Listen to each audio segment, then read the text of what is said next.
The whole time I'm watching this movie, I'm thinking, who names their kid name? That's what?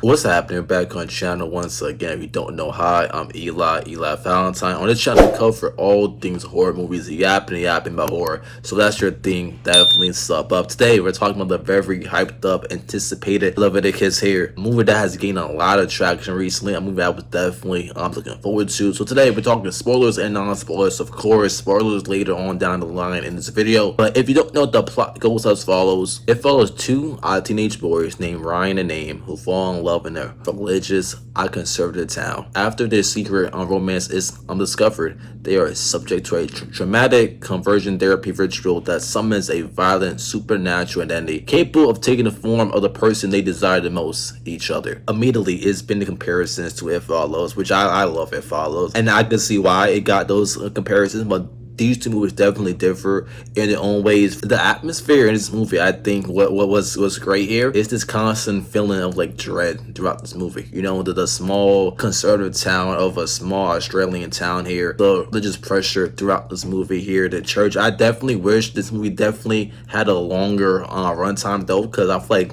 the church. We'll get to that more in the spoiler section here, but I definitely think that this movie definitely needed a longer runtime. With a movie like It Follows, the metaphor of the monster was, sex and adulthood and all that. And with this movie, with I Leviticus, it talked about repression, shame, fear of being yourself. You know what I'm saying? And both endings, while spoiling, were kind of similar in that kind of tone, right? I think the two leads in this movie were phenomenal, especially Joe Bird. I don't know, something about his face just screams is a dickhead to me. I gotta see him as a villain or some type of dickhead in a movie. He just looks like a dickhead to me. It's just his face, like I don't know. But they had the two leads, phenomenal chemistry here. Especially Joe Bird here carrying such emotional weight throughout this movie. As the lead here, it felt awkward, it felt authentic, it felt like teenage love here, and it felt great. I think this movie did a lot of things well, but unfortunately not a lot of things great here. There's a lot of ideas such as the internalized homophobia, our religious shame, fear of being discovered, and that's all represented by this monster here, right? And I feel like we just need some more runtime with this to really show it. I feel like this movie definitely introduced a lot of great ideas, but unfortunately they just did not dig deeper and deeper into it. So that's why I just feel like this movie was good, but I feel like it could definitely could have been great here. I feel like we definitely could have gotten more scenes with Name and Ryan for sure. Emotionally, I was invested immediately.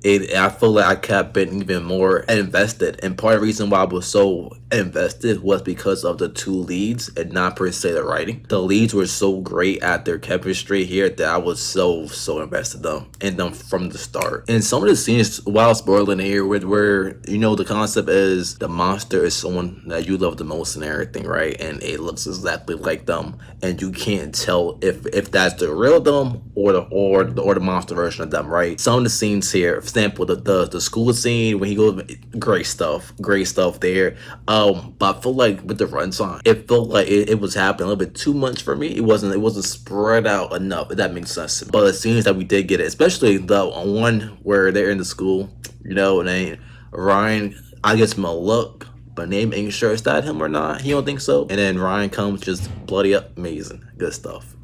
I just feel like this movie don't commit to nothing per se. I don't know if it's a lot of things going on that they, like I said, that they kept just the horror, the romance, the religion, the themes and everything. I feel like they hit on every topic well, but nothing enough where it could be hit even deeper. I feel like it could all these topics have been hit on deeper, and definitely kind of, as I said, my main complaint is we need a longer runtime to explore more of these themes deeper. And I'm gonna get into more of the style, but I would recommend Leviticus here for sure if you want a nice emotional queer horror that has similarities like It Follows, but not as jump scare heavy. I would definitely recommend this. But yeah, back to what I was saying now. But yeah, so a lot of emotional weight here I think came from the two leads and not exactly the writing. I don't know. I feel like if we had another like what 20 minutes or so would be great here, because the part where, right, Name, a terrible name by the way, when Name sees Ryan with, his name was Hunter, I'm pretty sure, when he sees him with Hunter, and then he tells, right, I feel like we need another like 5 to 7, 10 minutes in between that. You know, I don't know. And the dynamic between his mom and Namir was great. I really, really loved it here. I wanted to explore that even more, but the church and everything, the pastor, I definitely would have loved to explore that even more. And with the mom here, I thought the mom was great here. Where that is pressure she's on, right? I don't know. I thought it was great here when a name is at the cops and he's confesses, right, and everything.